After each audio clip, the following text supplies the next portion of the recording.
All right, we're back on One True Podcast. With me, as always, is my good friend John Werner. Johnny, how are we? Hey, Brice. It's great to have the Austin dudes. It's always the Austin best dudes. podcast of the year. We like having the Austin dudes. We don't know how much longer we'll have them, but do you know something we don't know? We're all day to day. Oh my God! Put me on the pup list. Are Cedric Golden and Kirk Bohls from the Austin American-Statesman. Guys, thanks for hopping on. You bet. Yeah, appreciate pleasure. y'all. Baylor-Texas week. We've got two teams going in opposite directions. Baylor coming off a 2-game winning streak, beat West Virginia at home, beat BYU at home. They've benefited from some recent home games. Bears up to 16th in the poll right now. Meanwhile, Texas, which was looking, like it was ascending for a while, dropped out of the top 25, lost a couple of games that they probably should have won, Oklahoma and Oklahoma State. So that said, this still feels kind of like a toss-up game to me personally, and most of that is due to the Horns' explosive offense that keeps them in a lot of games. How do you guys see it? I think it is a toss-up game. I think it's, even though, like you said, their trajectories seem very diverse, going in different directions. Texas probably should have beaten both Oklahoma and Oklahoma State. They were never in that Arkansas game. Obviously, we know that. So they're sitting there with 3 losses with, I think, a pretty good team, a flawed team. Their offensive line is subpar. The defensive line hasn't been nearly as good as I think we thought it would be. And they've just been a team that collapses in the second half. It's just inexplicable. So I think, I don't know if I'm breaking news here, but I think Sarkisian's got a plan for Saturday. They're going to play the first half. They're going in at halftime and say, we're playing a second first half. There will be no second half, just 2 first halves. And that'll fix everything. That'll fix everything, right, Seth? Man, they just haven't been able to close. And when you look at the talent level on this team, they're way better than 4-3. But like Coach Parcells always said, you are what your record says you are. And so they're 4-3 for a reason. And they've spent a lot of time talking about the mental part of finishing and all of this. But what Kirk and I have witnessed is they've been physically dominated in the fourth quarters of those games by bigger offensive lines, by running backs who they kept under wraps for a while, and just haven't played winning football in money time. So we'll see if this bye week has helped them. I'm writing about that this week. We'll see if the bye week has helped them find their finishing gear, their finishing kick, if you will. But they're up against a really good team in I guess a raucous environment, depending on if Josh Thompson is knows what a number 3 is or a third. So that's another story altogether. That was pretty funny. I saw that he came out and clarified his comments. Total spin cycle. Yeah, no doubt. Johnny? Well, I will say Baylor had such a good week of practice that they moved up 4 spots in the poll. That's good practicing. Yeah, really good practice. No, I'm with those guys. I think it's going to be a real toss-up. I think it's a real dangerous game for Baylor. Texas should have won those last 2 games. They're a really good team. And just judging from Aranda's comments on Monday, I think he would have rather played last week because, they've built a lot of momentum. They were in a good groove, and, we'll see if they can stay at the same level. But yeah, I think it's going to be just a great back and forth game. So here's a great stat for you. Kirk said, I don't know if y'all saw this when Baylor played BYU, but they had no penalties in that game. I saw that. First And no time- turnovers, right? no turnovers, no penalties. I mean, they played a clean game. No, they had one turnover. One turnover. Okay. Yeah, interception. Yeah. It's amazing. It's Yeah. just amazing. They played great, and honestly, that they were really struggling with turnovers earlier or penalties earlier in the year. So to play a clean game from a penalty standpoint, I mean, I think they are trending in the right direction. They've got a pretty solid defense and a run game when it's going well that can do a lot of damage. So we'll see how the game turns out. I mean, I think it's a pick'em game as well. So this is the 111th meeting between Texas and Baylor. And though the Longhorns dominated it for a long time, it has still produced a lot of memorable moments over the years. And it's been particularly feisty over the last decade or so. Really, in that Art Briles era, it was pretty good. So what do you guys feel like? Do these teams keep playing even after Texas leaves for the SEC? I think yes. And the reason I think so is it's an easy road trip for the fans, the people from Dallas and the people from Austin, the people from Houston. They can converge on Waco to see their Horns play a traditional Big 12/SWC rival. And I could see that being one of the first 3 games of the season. It wouldn't surprise me if they played Tech also, but I know that I think that Baylor just seems to make a lot of sense. I know Texas Tech kind of unilaterally announces that Texas and Tech are going to play next 25 years, and Texas went, hold on. About that. Check you on that. So, but I do think, like said, I think they want to keep, those rivalries and those games on their schedule. Now, I really couldn't see them playing Baylor and Texas Tech and then a Rice or a UTEP, but, I would think they would sprinkle in a Baylor, a Texas Tech, maybe a TCU and play them. Oh, no, not TCU. They have too many problems with TCU. Hey, Starks 1-0. Starks 1-0 against TCU. So I do think that are good rivalries. And like said, you're playing SEC home games. Tickets are going to be hard to come by. So if you play a game in close proximity like Waco, your fans, might be able to go and travel since it's, just a 2-hour drive up the road. I had one question about the no penalties against that was against West Virginia or BYU. So I assume there were no Big 12 refs because they get paid by the flag. So there must have been independent refs or something like that.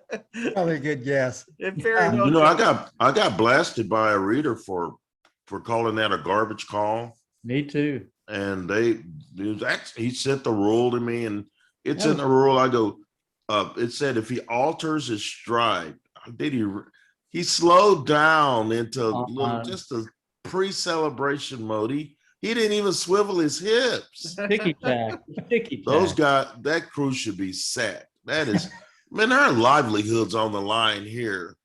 And Iowa State's playing for a Big 12 championship, and you pull that crap. Yeah. I mean, come on. Yeah. I just thought that was Bush. Yeah, no doubt. It was. But this is a great rivalry. I think, what's the record? Baylor's like 5-6 last 11 games against Texas. And, of course, 2 years ago, we were reminiscing Monday about 2 years ago when Texas ventured into Waco. We know that is the headbutt game when Tom Herman went crazy and was headbutting his defensive lineman in the pregame huddle. And it obviously worked because Texas scored a field goal for the first 59 minutes and 59 seconds. So obviously Longhorns were very motivated. Not sure Tom Herman scored a touchdown. They got the participation trophy at the end. Not sure Tom Herman has recovered from that headbutt yet. Johnny, you feel like this rivalry continues? Well, I think it's going to be a long time down the road. Baylor's got, 25-26. They have Auburn on schedule. Oregon 27-28. So I'm going to say maybe in the 2030s sometime, maybe. Now, they hadn't played A&M since 10 years ago, 2011. So I'm going to say sometime, but probably farther down the road. Yeah, I don't feel like this is a situation like A&M where, I mean, I feel like there are hard feelings, from the schools that are still in the Big 12. But, I don't feel like it'll be a Texas A&M situation where they, just go their separate ways and, never want to play again. It seems like. I think they'd play each other in other sports. So, because they've got a good rivalry, men's basketball, women's basketball, baseball, tennis. I would like to think they will continue to play each other in some of those other sports. So kind of keep the connection between the schools. But like you said, there's hard feelings and those aren't going away. I know Bob Bowlesby has like a voodoo doll, a Longhorn voodoo doll. It spins in every night, but he's over it. He doesn't hold it. Oh yeah, he's over it. Sure. He's over it. I'm just waiting on someone to be on their way to the end zone and flash that horns down and watch those refs swallow those flags and not call anything. Yeah, that's what I'm waiting on. That could happen. Maybe Saturday. Well, let's dig into this a little deeper. Obviously, we've all written about it. We've all talked about it a lot. I mean, it's been kind of the big story of the year. Texas and OU bolting for the SEC. So I called it a cash grab in a column when it first happened. And obviously it makes a lot of sense for the Sooners and the Longhorns from a financial perspective, as well as stability and prestige. SEC ain't going anywhere. But that said, we also know that Texas hasn't exactly lit it up in recent years in terms of the win-loss record. Come on, they won a title in 2009. Yeah, that's true. How'd you forget that, Brice? They need to bring Colt McCoy back. He ain't walking through that door. So is this a zero-sum game for UT with unless Sark can get them, winning with a little more frequency? Well, I understand why they went. Texas is very financially strapped. So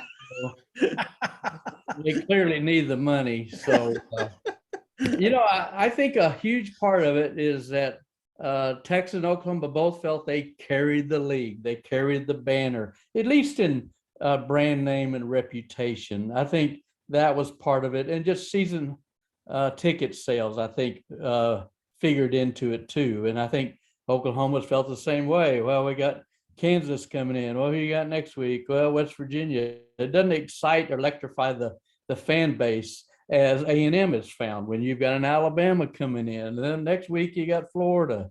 Oh, in 2 weeks you got LSU.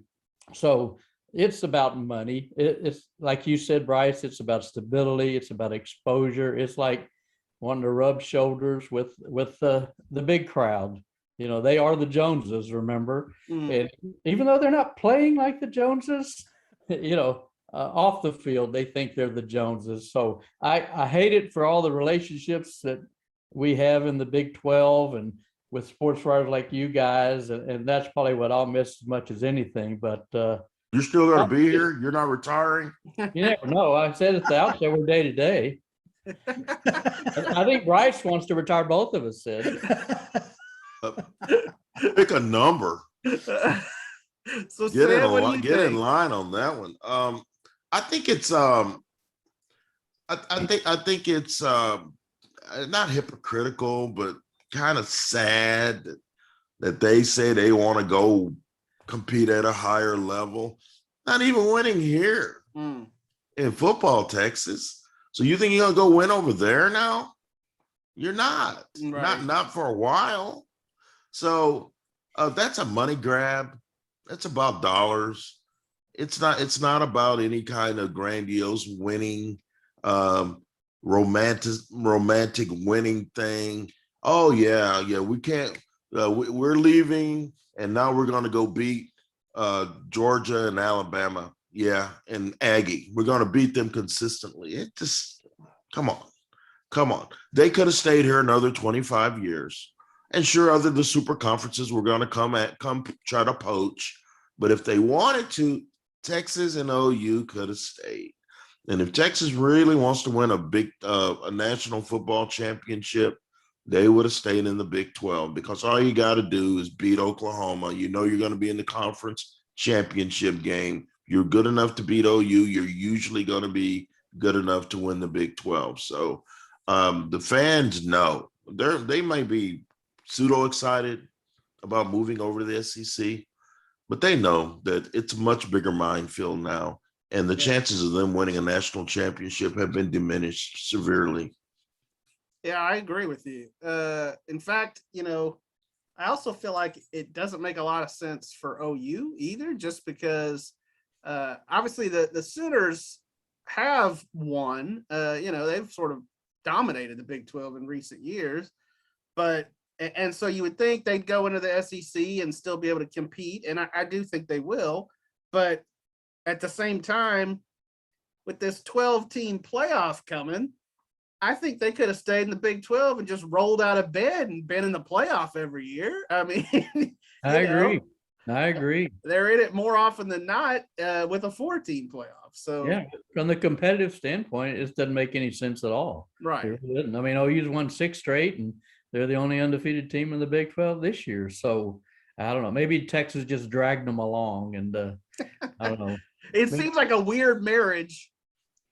I got to ask y'all about this. The esteemed Bob Bowlesby did not attend Texas OU. He was in Waco that day. Was that was it just some kind of thing where, Waco, Dallas? Why wasn't he at the Texas OU game? Bitter much? Yeah. Yeah, they go see the Texas Sports Hall of Fame, Cedric. Yeah, no doubt. I highly recommend. That's a nice spot. I highly He recommend. even did a little media while he was here. It was And Bowlesby's rubbing, he's rubbing shoulders with all the teams that stuck around. That's for sure. I think I'm not mad at him. Yeah, I did write, and I know he's mad at me, but I did write. I go, if he was a stock car racer, we'd probably be calling him Richard Petty. But I don't think he liked that line. He doesn't read us, Ed. He doesn't read us That's anymore. great. Oh, yes, he does. Oh, yes, he does. So Hey, I got a question for you guys. How good is Baylor? Is Baylor a top 15 team, or are they for real? I know they're in top 25 scoring offense, scoring defense, one of only 4 Power 5 teams. Do you guys, and are there similarities from the 2019 Baylor team that y'all see? Johnny, what do you think? Yeah, I think there are, Kirk. Their defense is getting a lot better. They've had 11 sacks the last 2 games. Before that, they only had 6 sacks. Wow. So, Gary Bohannon's just a great leader on offense. He's a real vocal guy. He's a real encouraging kind of guy. He's become it's amazing how much better a passer he is from when he got here. And he makes good decisions. He's only thrown 1 interception, that one against BYU. Their offensive line is, has gotten a lot better. I think it's their best O-line since 2015. And, Ebner and Smith are a really good running back duo. They're real physical, and I think they're pretty good. I think they're definitely a top 25 level team. Yeah, I don't know if top 15 or not.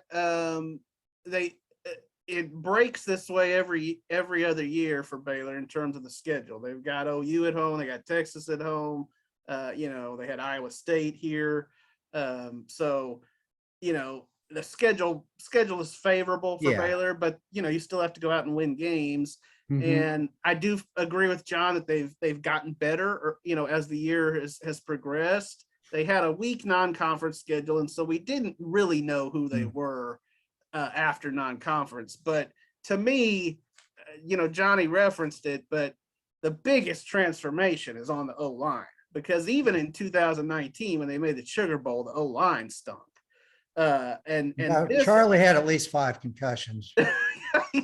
He was running for his life his entire career at Baylor. That bowl game hit. I'll never forget that one. Yeah. Oh my God. I was like, he may be done playing football. Yeah. I mean, that was just scary. But they brought in Eric Mateos, O-line coach from BYU, and he's quickly made a difference. And Right. they look night and day better on the O-line. And you know, that was an underrated element of those Briles Baylor teams. You know, they had Robert Griffin and all the running backs and receivers and stuff, but they had some big old hosses in the line, like, you know, Cyril Richardson and Spencer Drango, and, you know, guys that got drafted, and that, you know, that's where you win football games. And so I think Baylor's getting it done there, and you know, they're trending in the right direction. You know, this game I think will be kind of an interesting litmus test on Saturday. So See, that's where Baylor's got a huge edge. Offensive line. Texas is very subpar. They lost a veteran, Denzel Okafor. They got a couple of basically redshirt freshmen, you know, starting. Derek Kerstetter, supposed to be their best offensive lineman, but he's playing right tackle. He can That's play. a red flag right there. Yeah. Yeah, it is. And I don't know, Sid, don't you think maybe the O-line, D-line, the biggest differences between these two teams? Absolutely. And that's usually where the game is won. Texas is going to have to try to win it with better skill people, and Baylor's no slouch at those positions as well. Casey Thompson's had a really good year, but people have gotten after him lately, and he's been running for his life lately. Bijan Robinson, I think, is the best running back in the league, and it's a running back with good run. It's a league with very good running backs. So I don't say that lightly. So they've been able to open up some holes for him, but they've been average in pass protection, particularly late in games, and they don't maul you. A lot of Bijan Robinson's best runs are because he's special, not because he's running behind a great offensive line. Yeah, be kind of interesting to see what he could do with Baylor's line, honestly. Yeah. Hey, you guys, this is an unusual fact, but Baylor's beaten 2 top 25 teams this year, Iowa State and BYU. Right.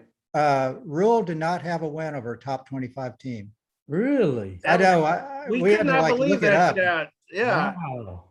He What was went his to record? He went to the Sugar Bowl and did beat a top 25 team. Oh, what was his record? He like 0-6 or something like that? Yeah, probably. I don't know for sure, That is but surprising. that's a strange fact.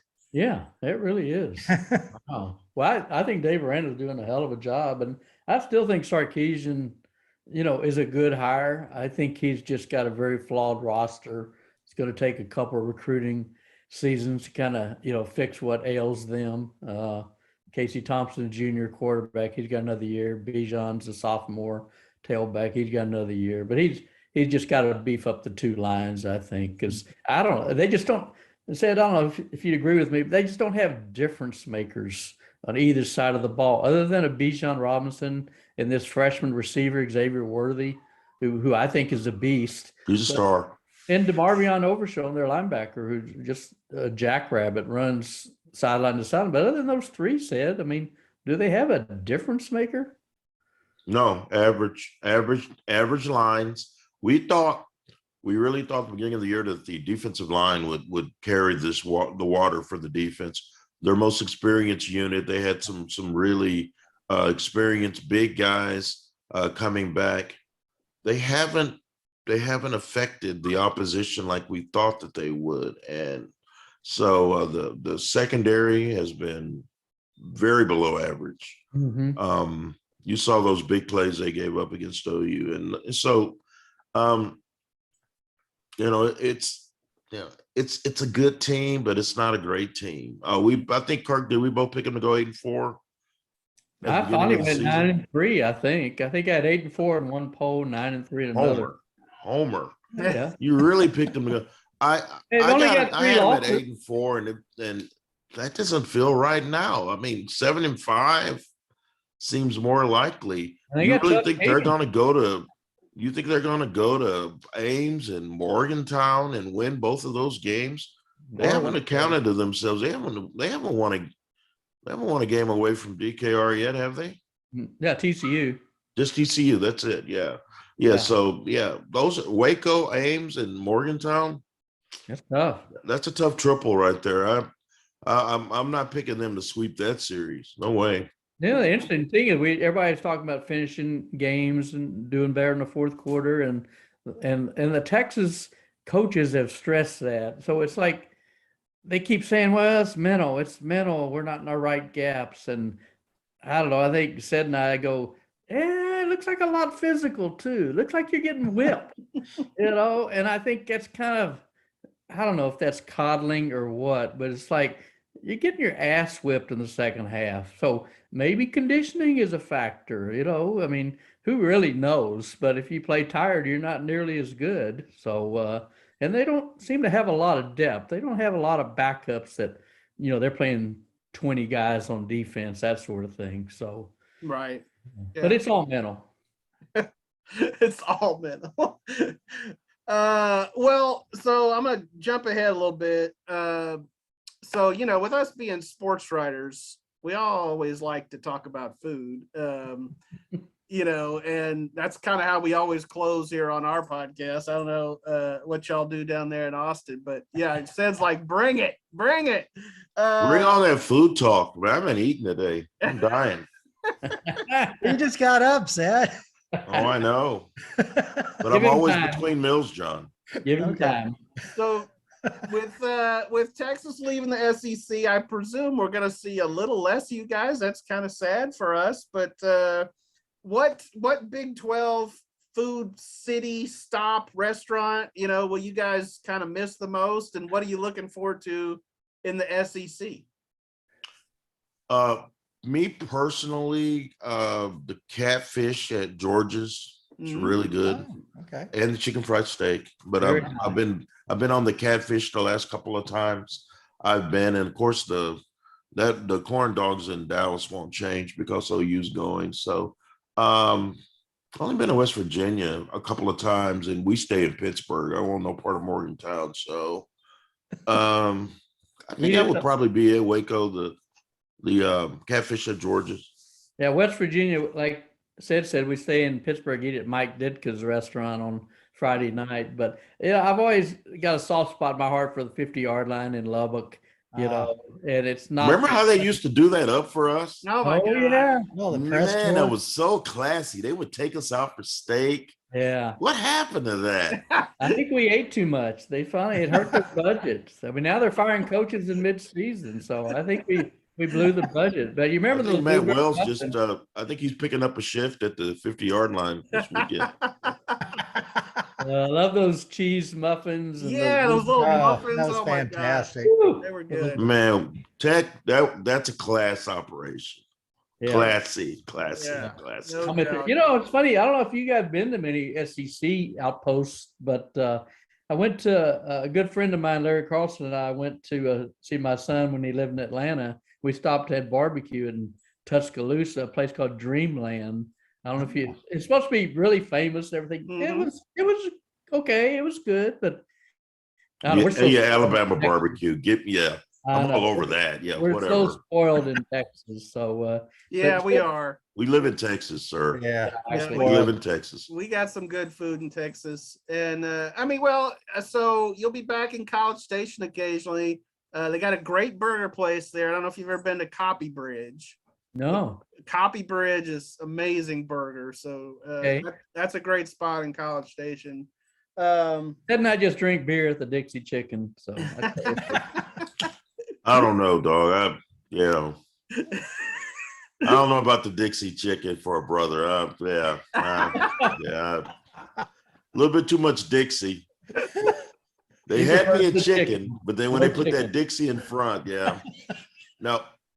I hear All you. right. Well, if you don't make it to George's on Saturday, head over to Guest Barbecue. Texas Monthly just came out with its barbecue list, and it's on there. I think it's the second time it's been on there. It's a Nice. relatively new place, but man, it's good barbecue. I mean, Yeah. Where's Nice. it located? Where is it? it's on Franklin Avenue, so Okay, cool. going toward the old Trib building. We moved now, so we downsized, but We don't even Oh, have hey, it. so are we. yeah. So We're there you moving. go. But looking forward to seeing you guys on Saturday, and thanks for hopping on with us. And we'll hopefully see you down the road. I don't know if Texas will make it to 2024 or whatever they're supposed to do, but We'll see. So This has been a little slice of heaven. Love you guys. yeah, appreciate it.